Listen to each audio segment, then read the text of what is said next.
This is Democracy Now!, democracynow.org, The War and Peace Report. I'm Amy Goodman.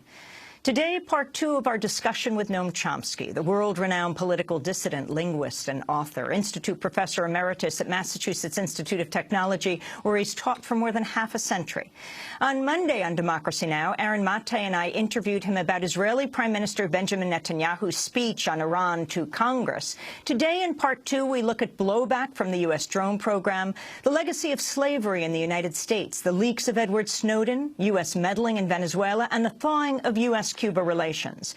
We began by asking Professor Chomsky how the U.S. should respond to the self-proclaimed Islamic State. It's very hard to think of anything serious that can be done. I mean, it should be settled diplomatically and peacefully to the extent that that's possible. It's not inconceivable. I mean, there are ISIS, it's a horrible manifestation of hideous actions. It's a real danger to anyone nearby, but so are other forces.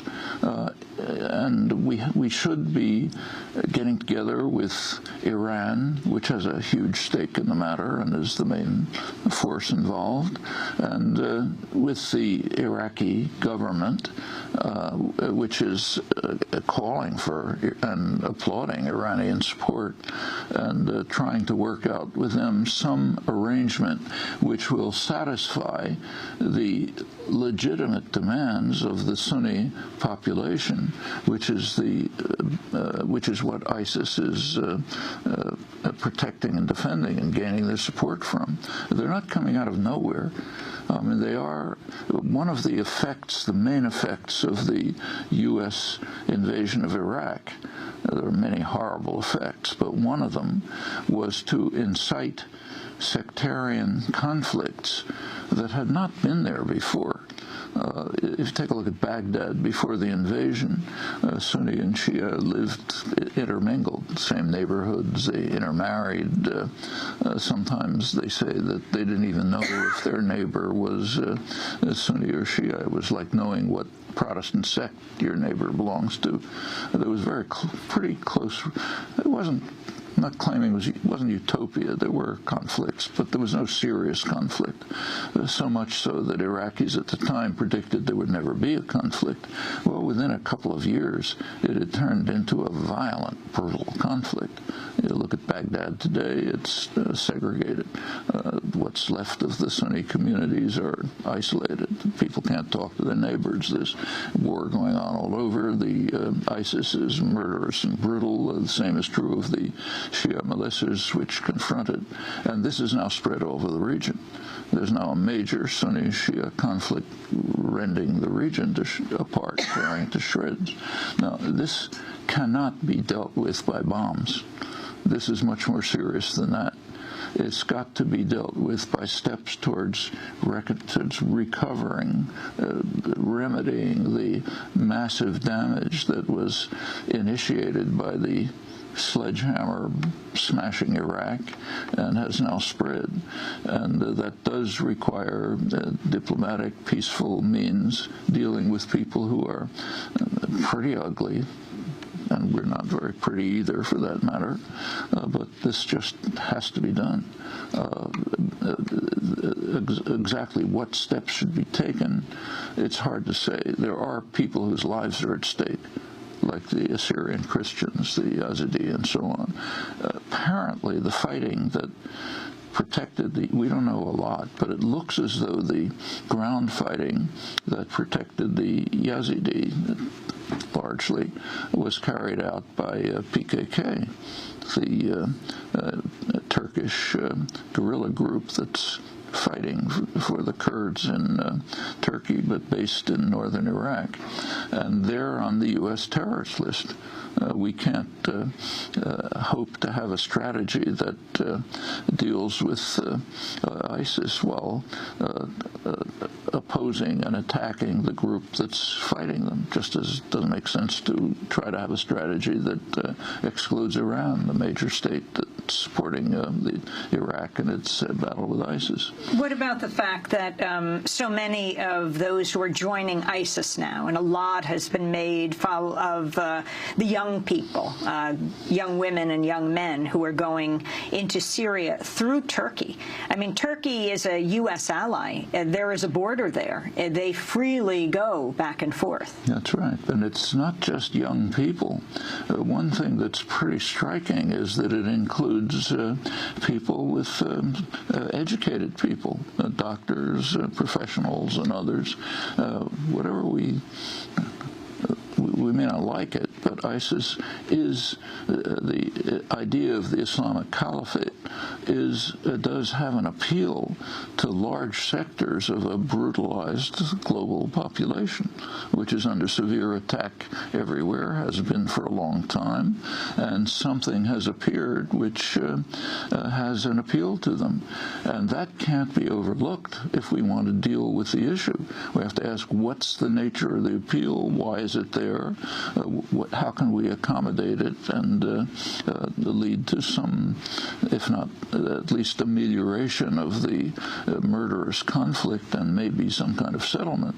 You can't ignore these factors if you want to deal with the issue. I want to ask you about more information that's come out on the British man who is known as Jihadi John, who appears in the Islamic State beheading videos.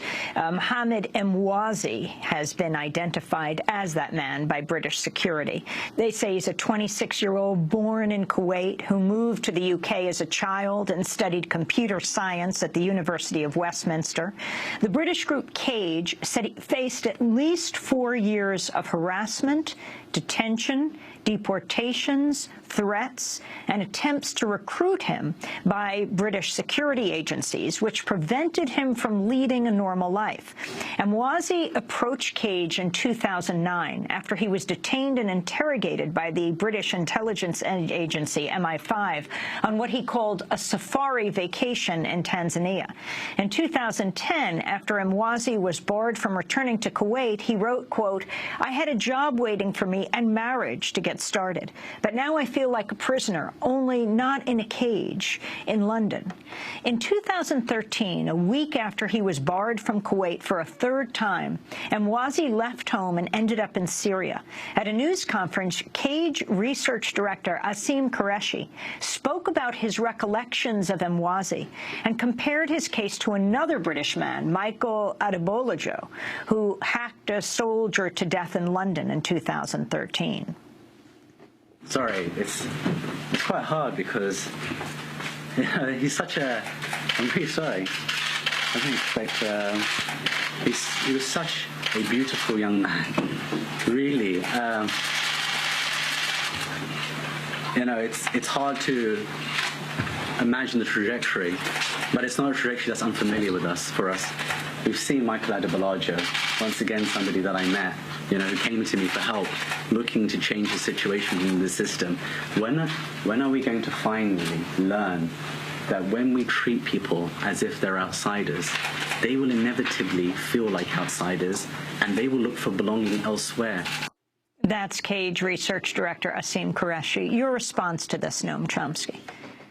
He's right. If you take a look at those who perpetrated the crimes in Charlie Hebdo, they also have a history of oppression, violence. They come from an Algerian background. The horrible French participation in the murderous war in the 90s in Algeria is their immediate background. They live in these harshly repressed areas. And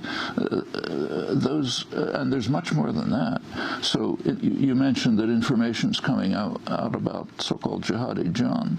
You read the British press, other information is coming out, which we don't pay much attention to. For example, The Guardian had an article a couple of weeks ago about a Yemeni boy, I think it was about 14 or so, who was murdered in a drone strike.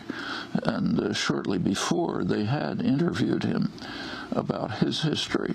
His parents and family went through them, were murdered in drone strikes. He watched them burned to death.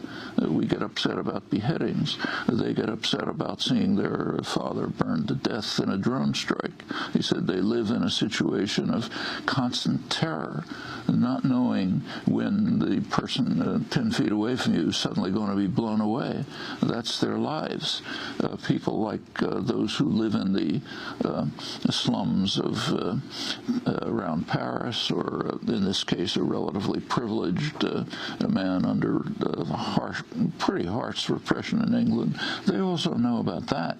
We may choose not to know about it, but they know. When we talk about beheadings, they know that in the U.S.-backed Israeli attack on Gaza, at the points where the attack was most fierce, like the Shafaya neighborhood, people weren't just beheaded. Their bodies were torn to shreds. People came later trying to put the pieces of the bodies together to find out who they were. These things happen too, and they have an impact. All of this has an impact, along with what was just described. And if we seriously want to deal with the question, we can't ignore that. That's part of the background of people who are reacting this way. You spoke before about how the U.S. invasion set off the Sunni-Shia conflict in Iraq, and out of that came ISIS. I wonder if you see a parallel in Libya, where the U.S. and NATO had a mandate to stop a potential massacre in Benghazi, but then went much further than a no-fly zone and helped topple Gaddafi. And now, 4 years later, we have ISIS in Libya, and they're beheading Coptic Christians, Egypt now bombing, and with the U.S. debating this expansive war measure, Libya could be next on the U.S. target list. Well, that's a very important analogy. What happened is, as you say, there was a claim that there might be a massacre in Benghazi, and in response to that, there was a UN resolution which had several elements. One, a call for a ceasefire and negotiations, which apparently Gaddafi accepted.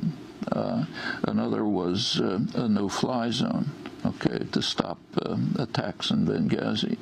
The three traditional imperial powers, Britain, France, and the United States, immediately violated the resolution. No diplomacy, no ceasefire. They immediately became the air force of the rebel forces, and in fact, the war itself had plenty of brutality, with violent militias, attacks on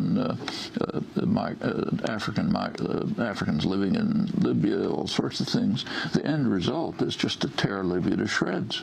By now, it's torn between two major warring militias, many other small ones. It's gotten to the point where they can't even export their main export oil. It's just a disaster, total disaster. That's what happens when you strike vulnerable systems, as I said, with a sledgehammer. All kind of horrible things can happen. In the case of Iraq, it's worth recalling that there had been almost a decade of sanctions which were brutally destructive. We can, if we like, know about the sanctions.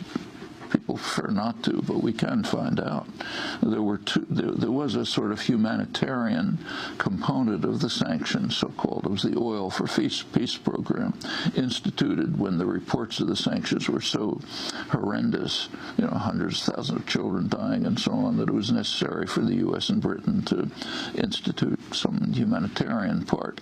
That was directed by prominent, respected international diplomats, Dennis Halliday, who resigned, and Hans von Sponeck. Both Halliday and von Sponeck resigned because they called the humanitarian aspect genocidal.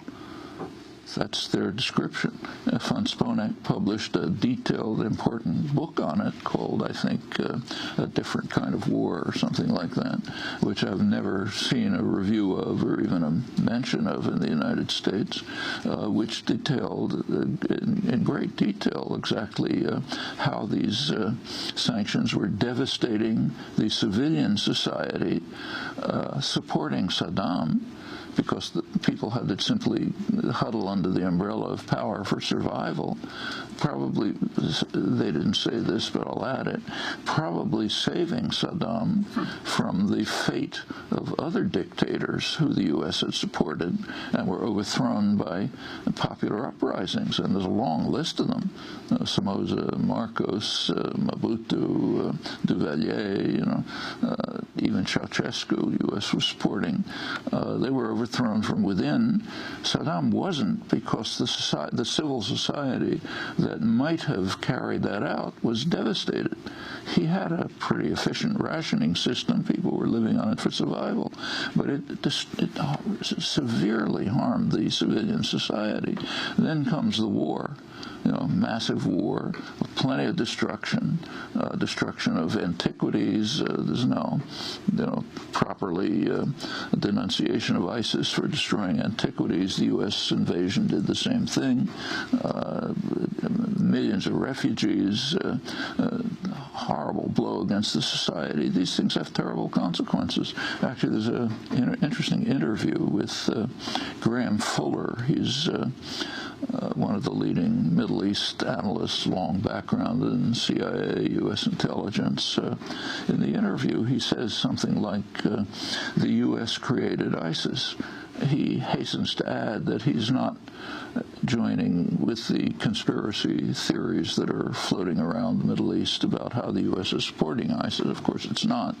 But what he says is the U.S. created ISIS in the sense that we established the background from which ISIS developed as a terrible offshoot, and we can't overlook that.